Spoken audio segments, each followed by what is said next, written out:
I'm back. And the Browns are the Browns.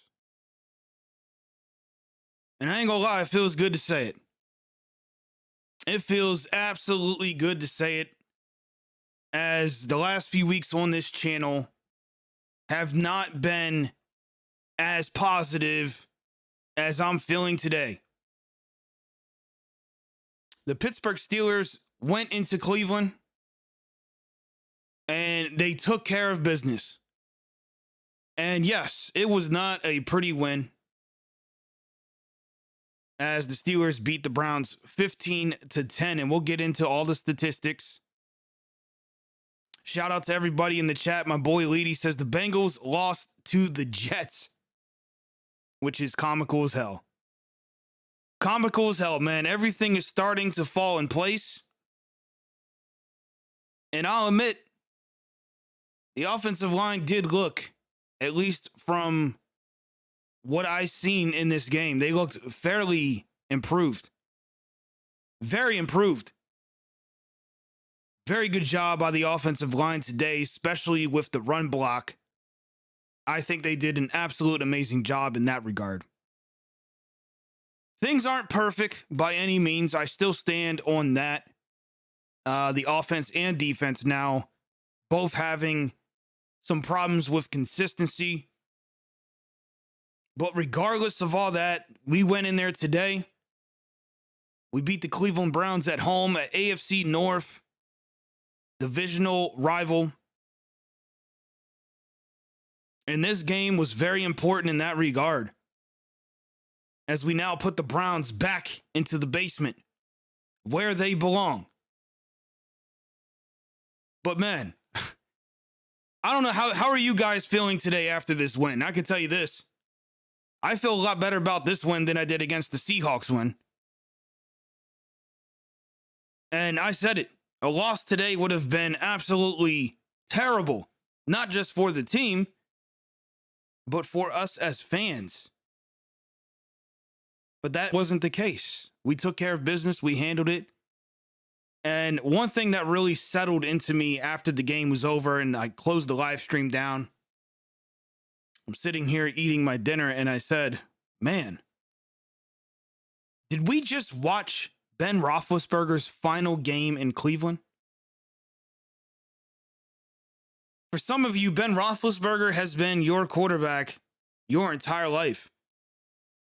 For me, not so much, but he has been the quarterback for the Pittsburgh Steelers for a majority of my adult life. And I got to be honest, seeing him wave to the crowd, walking out of that stadium victorious in comparison to what we saw last year in the playoffs, felt really good. But at the same time, it kind of hits you a little bit. It reminds you that this is more than likely Big Ben's final season. And I just want to take a moment to kind of appreciate what we've had as far as quarterback goes in this franchise, in Ben Roethlisberger. And what he was able to do against the Cleveland Browns for so many years. Hats off to Ben Roethlisberger. He was not perfect by any means today, and I guess now would be a good time to transition into the statistics from the game. And we'll get into a few other funny things that I have planned. Leedy says, Ben owns the city of Cleveland and always will. And that, again, that's one of the things that really kind of hit me. Like, this is it. Like, that was the final game for him in Ohio, unless, of course, he doesn't retire and the what ifs start to play a factor. Does he come back or does he go to another team? I highly doubt it. But that probably was his last game in Cleveland, and to go out with a win, I mean, that is poetic. Lee says, I so wish Ben would have screamed, I own you. I still own you. A little bit of some Aaron Rodgers there. But no, I think Ben always had class, and he tipped his hat to the city of Cleveland, which means he's better than most of us. Because I don't have that kind of respect for this franchise. I just don't. Mainly because the Browns are a bunch of classless clowns. And we'll get into that in a little bit. But some of the images I saw on Twitter from today's game was absolutely mind-boggling. I mean, you want to talk about... I remember growing up for years, people said Eagles fans were trash. But Browns fans put the capital T in trash when it comes to NFL fan bases. But again, we'll get into that in a second. Still Dictate what's going on. He says, yes, you're smoking on that Cleveland pack. Great team win. Couldn't agree more, man. Things are, for the time being, looking a little bit up right now in regards to the Pittsburgh Steelers. This win, huge. The Bengals losing today, big deal. Of course, the Ravens on a bye week. And depending on how these next few weeks play out, this could be legitimately the turnaround that we really needed. And I'm starting to become a believer, but we'll see how these next few weeks play out. Yeah, Gio says, did you see Baker flexing after scrambling for a 4-yard first down? Yes, I did. Yes, I did. But there it is, man, on your screen. Ben Roethlisberger, 22 for 34. 266 yards, 1 touchdown. He was sacked twice in this game. And as far as passing, Chris Boswell, 0 for 1. As you guys know, he was injured on what arguably could have been, or what it looked like to me, a dirty play, a hit well out of bounds. But I digress. I hope Chris Boswell is going to be okay because we definitely need him. Najee Harris, 26 carries, 91 yards. Really wish he was able to get that 100, but 1 touchdown, more importantly there. And his longest was 11 yards. So better believe, or you best believe, 26 carries. That man earned every penny on his rookie contract. Better believe it, man. Chase Claypool, 2 carries, 16 yards. Ray McLeod, who was very active today, specifically on special teams, he had 1 carry for 10 yards. Receiving core, Deontay Johnson, the man of the hour in regards to receivers. He was targeted 13 times and only came with 6 receptions, but he finished with 98 yards. His longest being that 50-yarder at the end of the game on that RPO, which was a very good play call, which we'll get into that as well, because not all the play calls today were very well, or very good, I should say. Chase Claypool still trying to get back on track. 4 receptions, 5 targets, 45 yards. Still got some work to do there with Chase. Pat Freiermuth, man. Arguably just as important as Harris was to this win today, making that crucial touchdown catch in the back of the end zone. Beautiful hands we saw from Pat Freiermuth, and then getting the toes down for a touchdown. And how can we forget the next man I'm about to bring up, Zach Gentry, who had 3 receptions and was targeted 5 times in this game, 39 yards. Nothing jumping off of the page, but let me tell you, man, this man looked very solid today, and I don't think any of us are missing Ebron. Not even a little bit. Eric says, who are you rooting for next week? Browns at Bengals. That is a good question, actually, because Leedy says good question. Man, I don't even know how to answer that, but if I had to choose, the smart option would obviously be the Browns, because the Bengals have that 1 game over us. So there you go. I'm picking the Browns for that game. If I could, I'd pick neither of you, but if I had to pick, I'm going with the Browns. It's just the more logical choice, because the Bengals have that one win over us. But I won't be cheering for neither one if you want me to be completely real with you. Leedy says, Muth and Gentry, good tight end tandem. Yeah, I love it. I absolutely love it, man. Gio says, the way the Steelers used the middle of the field felt new. Felt good, man. And I saw somebody on Twitter, and I feel bad because I'm not going to give them credit for this great tweet. But they said third down and Freiermuth is looking like it's going to become a thing. And I couldn't agree more. Not only that, how about third down and Harris? How about that? Because third down and Big Ben coming out of shotgun doesn't really look too good. So I hope the Steelers continue to do third down Freiermuth, third down Harris, because that's what I want to see. Those two players need to be utilized in those situations. Either or. Leedy says the Saints about to score on Brady again. Yeah, before I went live here, I saw that I believe Brady threw an interception. Let's get back on the stats, though, man. Let's talk defense. There was a fumble in this game. TJ Watt with a reception he received. He fell on the fumble in this game, which I believe that was caused by Joe Schobert. But they have Justin Lane listed in here as well. But moving on to the defense in general, Joe Schobert, 9 total tackles, 6 solo. He was very solid in that regard. TJ Watt finished today with 1.5 sacks, sharing half a sack with Cam Hayward. But he had 6 total tackles, 4 solo, and 1 tackle for loss there. 3 quarterback hits in this game. So not bad by TJ Watt, especially with Browns fans talking so much smack about TJ Watt, saying how he wasn't a factor, and he ended up getting almost 2 sacks in this game. Terrell Edmonds, very quiet day for him in regards to splash plays, but 5 tackles, 4 solo. Devin Bush finished with 5 and 3. Cameron Hayward, as I mentioned, he had that half sack, 4 and 3. He was very disruptive. 2 quarterback hits in this game. Chris Wormley was credited with a sack, which was that one play where Baker Mayfield ran out of bounds. And I believe Loudermilk as well was credited with a sack.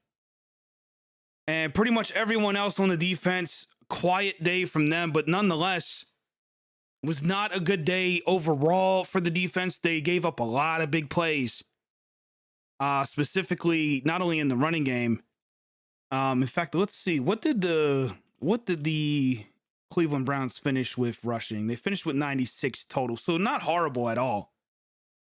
I mean, they held Nick Chubb to 61 yards, no touchdowns, and he had 16 carries, so not bad. Now, as far as passing goes, though, Baker Mayfield finished with 225 yards. Maybe it feels worse than it was. I don't know, but there you go. That's the stats. Chris Boswell, actually that injury with Chris Boswell forced the Steelers to go for a lot of 2-point conversions, one of them being called back, which absolutely pissed me off by the referees. And there's a small chance, by the way, I might get the Twins to call in. I don't know, because they're actually really busy right now. So hopefully we'll be able to get them in before we get off here, because we're not going to be too long. Steelers 420 says, man, TJ Watt was better than Garrett. Imagine that. Imagine that. Toke says Boswell with a solid 39. Boswell's been absolutely great this season. I hope he's going to be just fine going into the upcoming week. We're going to be taking on the Bears, which we'll finish the live stream kind of discussing that briefly. But how about Browns fans, man? Look at this clown.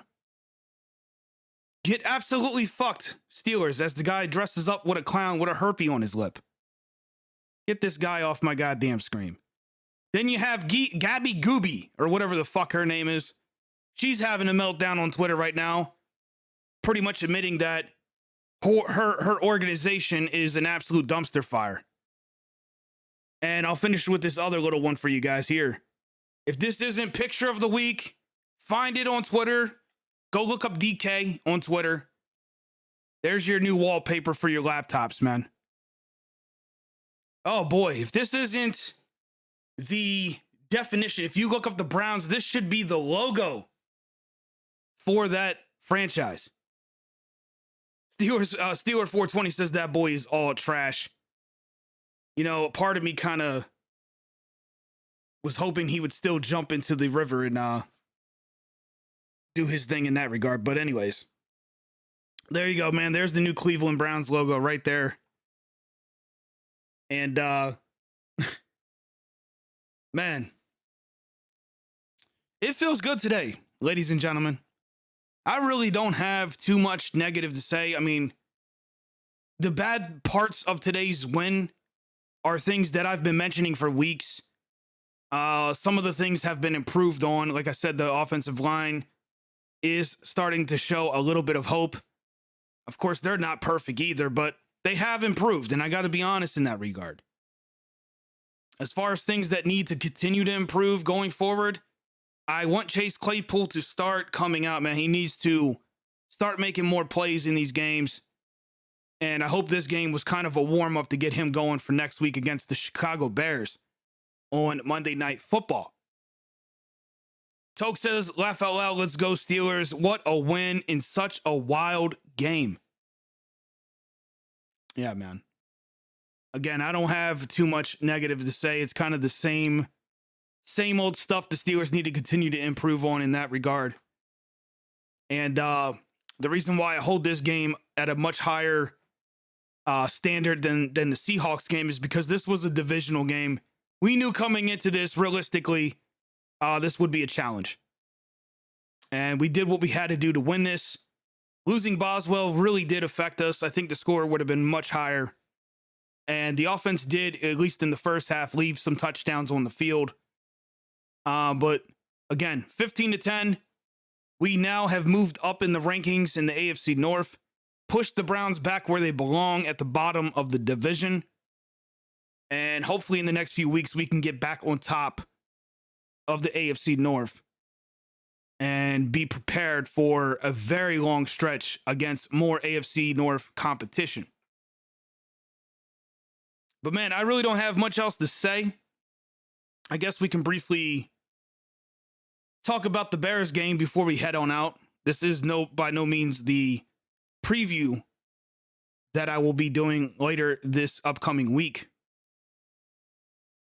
You guys in chat, if you have anything to say, go ahead and fire off. We'll read some chats before we get out of here. Gio says, also a lot of the completions were to wide open receivers. Yeah, that was a very big negative. But of course, that's not new. That's been happening throughout the season. Today was just, I don't know, it was like magnified for whatever reason. But here it is, man. This is what's up next for the Steelers. Monday Night Football. And I will be live. Unfortunately, as you guys know, I'm not big on doing night games. Really not my cup of tea, but I will be live. 8:15 p.m. And man, Steelers going to get an extra little break here now that I think about it. A few extra days. But also, then again, they're going to be coming on a short week the following week. But Veen says, beat the Bears. That's right, man. One game at a time. That needs to be our focus.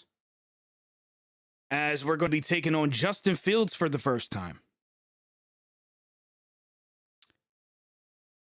Nick Foles. Here's the current injury report for them. Of course, this is more than likely going to change, but Nick Foles out, and then their wide receiver out. The other three guys questionable. I'm assuming they'll be back. So, Steel Twins, what's going on, brothers? They said still feeling good, man. Was happy with the second performance. Hey, why don't you guys call in for a second? Just for a second, call in. I want to hear your voice, bro. Plus, we need to test out this Bluetooth. Let's see if we can get the Twins on the phone call before we get out of here. By the way, it's probably a long shot, but if there's any Penguins fans, again, I want to kind of remind you, I will be live streaming this week on the main channel for the Penguins and Flyers game. So that'll be the next live stream. If you guys want to tune in, even if you're not a Penguins fan and you just want to support the channel, you can definitely swing by.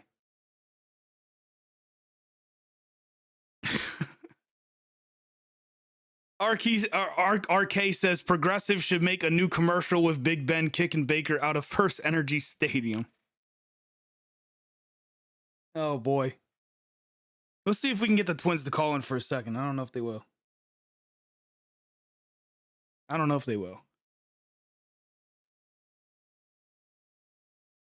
And then Tokes with the Penguins emojis. Oh man.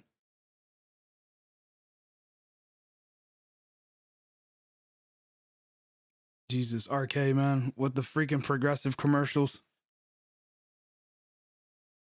Uh-oh, phone's ringing. Hold on, let's see if this works. Hello? This on? Let's see, is this working? Can you guys hear the Twins in chat? Mic check. Happy Halloween. The Browns suck. What's up? What's going on, brothers? I think it's all good. I think it is all good as well. How are you, man? How you feeling? I'm feeling better than I have been in previous weeks. I'll say that much. It's crazy because like the win is not like that convincing or dominating, but it feels good.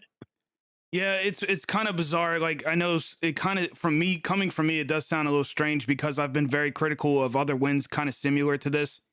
But this is a divisional thing, man. And it's the Browns, you know. I hate to sound like a broken record, but after what they did in January, it just felt good to, you know, get a little revenge. Yeah, it does. It feels absolutely amazing. I think for me too, it's a lot of it has to do with the idea that this could be, or more than likely is, Ben's last game in Cleveland. Oh, that's right, dude. I did not even think of that. That just blew my mind. Oh man, before I went live, I was sitting here just like, wow, holy shit, like this guy's been our quarterback since I got out of high school. You know, in fact, he was drafted and started his rookie season in my 11th grade in high school. So, man, that's a long time, bro. Yeah. Wow. Wow. Speechless. That really was his last game in Cleveland. And what a way to go out. What a way to go out, man. Night and day compared to last season, the way it ended last year in the playoffs. Oh, absolutely. The Fiend says, good. What's up, Steel Twins? By the way, this is Dan of the Steel Twins on the phone with me. This is a feature we'll be doing going forward. I'm going to find a way to get you guys to be able to call in. I got to be careful with that, obviously. I don't want just anybody being able to call in, but yeah, it sounds like it's working pretty well. I hope it is. Rob is here as well. He's just scrolling down on Twitter, and we are currently watching the Bucks and the Saints, which the Bucks had a touchdown, but then they fumbled at the 1 yard line. Oh no! But you know, no one cares about that game because you know. Yeah, what's his face got injured too. By the way, that looked pretty bad. Yeah, Winston got hurt. It's been a bad day for injuries around the league. I guess that can tie in with the whole Boswell thing. Yeah, the Boswell injury, that's going to be something we're going to have to be concerned about going forward against the Bears next. What's your guys' early thoughts on the Bears, man? See, I was just thinking that. Probably looking at them right now. Well, you see, because next week they should be able to get Matt Nagy back because he did not coach today because of a positive COVID test. Right. He might coach next week on primetime. If that's the case, that's in favor of us because Matt Nagy is a very incompetent head coach. He is their play caller on offense. But, you know, we haven't really faced a lot of quarterbacks like Justin Fields. And I saw a little highlights that he did. He reminds me of a young Cam Newton, just the way he can motion around the pocket and extend plays and evade pressure. He's elusive.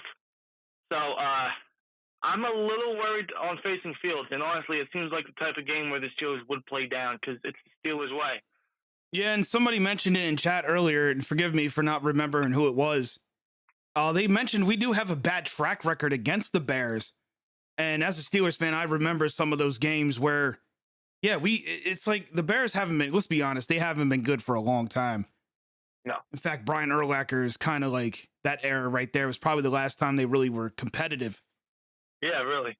And, but I remember losing a lot of games against the Bears So yeah, this could be one of those what they call a trap game. Oh, totally. Yeah, but the one positive thing is you look at Fields right now, only 2 touchdowns on the season, 6 picks. Ooh. That doesn't really scare me too much. Of course, our defense has been getting shredded, especially today. I mean, again, this win's great. I feel good about the win, night and day compared to all the other wins we've had where I've been maybe a little negative about situations. But this game, Justin Fields, I mean, I would be horrified if we allowed this guy to shred us like Baker Mayfield did today. But then again, we played down to Geno Smith, so it is what it is, I guess. And going back to the Steelers Bears history, I think we play them every 4 years, and the last 2 times we faced them was 2013. You guys might remember that's the game Antonio Brown pretty much made a name for himself. And then in 2017, I think it was week 3, we went into overtime where I think it was Mike Glennon was the quarterback. That was at Soldier Field. That was a wild game, and it was just I remember that vividly. So, we could get kind of the same, which I'm totally expecting. Yeah. That's just me because, it's the Steelers. But I hope that they take this win today and use that as momentum going into primetime next week. In fact, we have 2 primetime games heading in the next 3 weeks. Pretty crazy stuff, man. Yeah. Pretty crazy stuff. In fact, I'm going to go ahead and pull up the Steelers' upcoming schedule because I think it's important to look at for the simple fact that I mentioned it for weeks now. We're heading into some tough water. Yeah, although the next 2 weeks should be pretty, I don't want to say easy because, Right. Record-wise, they should be easy. It's the Bears and the Lions, 2 very inconsistent teams. The Bears are the most inconsistent. The Lions have yet to get a win, and both games are on Heinz Field. And the Steelers, although they got the win today, they still looked kind of ugly in some aspects, especially on offense. So if there's a game that could really benefit the Steelers and help them, gel and get better and start playing their best football, leading into the tough stretch of games after the Bears and Lions, it's definitely the Bears and Lions games. Right. 100%. The Lions got brutalized by the Eagles today. I think it was 44-6. And the Lions I think they're going on a bye this week. So they'll be coming off a bye on the road to Heinz. But man, yeah, I'm just looking at the schedule now. We got obviously Chicago next in prime time Monday night. Again, I'm not looking forward to it because I hate night games. Not everyone's gonna like this, or agree with this, I should say. 1 o'clock games are just my bread and butter, man. Some people like the later games, not me though. Probably because I'm live streaming it, so it's different. But then we got Detroit, as you mentioned, and I agree with Bob 100% here. These are 2 games where it should allow the offense to continue to progress and get better. And then we got the Chargers. That one is a little suspect for me. That could go either way. And that's another primetime game. Yeah, that's Sunday night at SoFi Stadium. That will probably be one of our biggest challenges to date this season. Well, those next 3 on the list are going to be incredibly challenging. We got Chargers, Bengals, and then Baltimore. Yeah. And keep in mind here, I just want to point this out because I'm seeing it right in front of me. Baltimore's a 4:25 game. We didn't know Tomlin at 4 o'clock games. Yeah? Oh, Lordy. Look at the Green Bay game. Yeah. And then we got the Vikings, Tennessee, which for whatever reason, I thought Tennessee wasn't having a good year. And then somebody corrected me. It was like, no, you idiot. They're 5-2. Did they lose today? No, they won. They won in overtime. Boy. They're 6-2 right now. Well, yeah, I looked like an idiot today saying Tennessee was mediocre.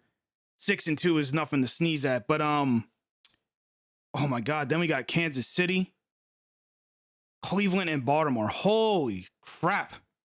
Yeah, it doesn't get any easier, but that's I'm just going to ignore. I'm just going to scroll up and ignore that. My goodness. That is actually terrifying. That's why I think the win today was the start of some momentum, which we needed to. And we got to win these next 2 games. The Bears and Lions, I'm expecting the Steelers to play down, but they need to get victories against these what could be two of the easiest games of the season. Yeah, man. So I mean, if because we're at 4-3 now. If we were to beat the Bears and Lions next 2 weeks, that put us at 6-3. So that's With not too bad.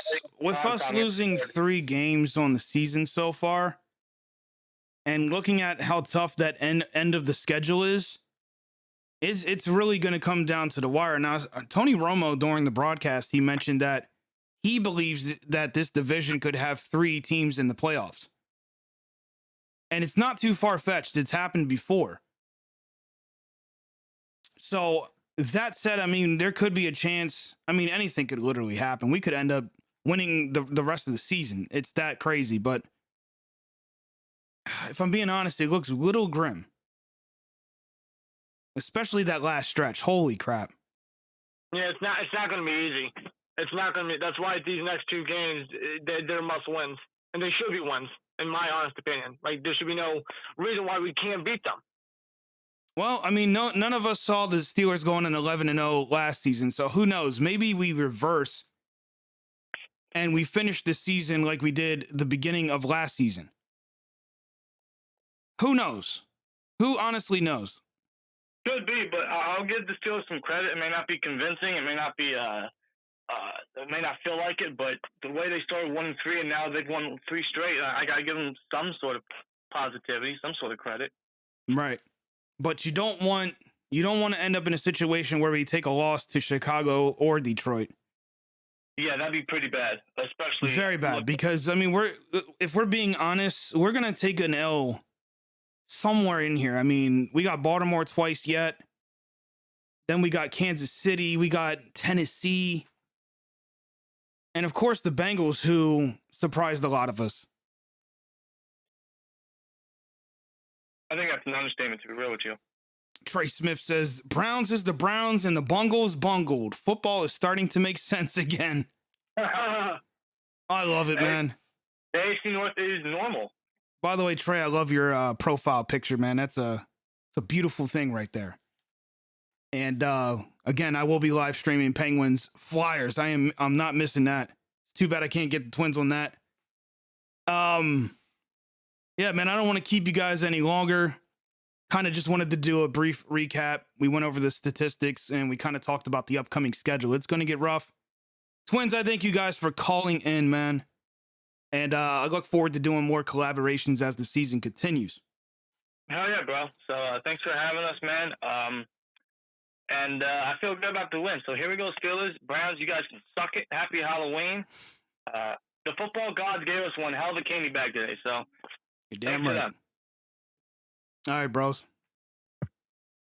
Take it easy, man. Yep. Shout out to the chat. Peace. Peace. All right, there we go. New feature, man. That was cool. Had the Twins on the call here, man. Well, that said, I'm going to check out, man. It's going to be a beautiful Sunday night. I'm going to enjoy the rest of my night. I hope you guys do too. Follow me on Twitter at JB from 412. Make sure you hit that subscribe button and the like button before you check out. And I will see you guys in the next one. Here we go, Steelers Nation. Let's enjoy this win and get ready for the Chicago Bears. And yeah, man, it's going to be an interesting season. But yeah, man, I'm going to get on out of here. You guys enjoy your night, and I'll see you later.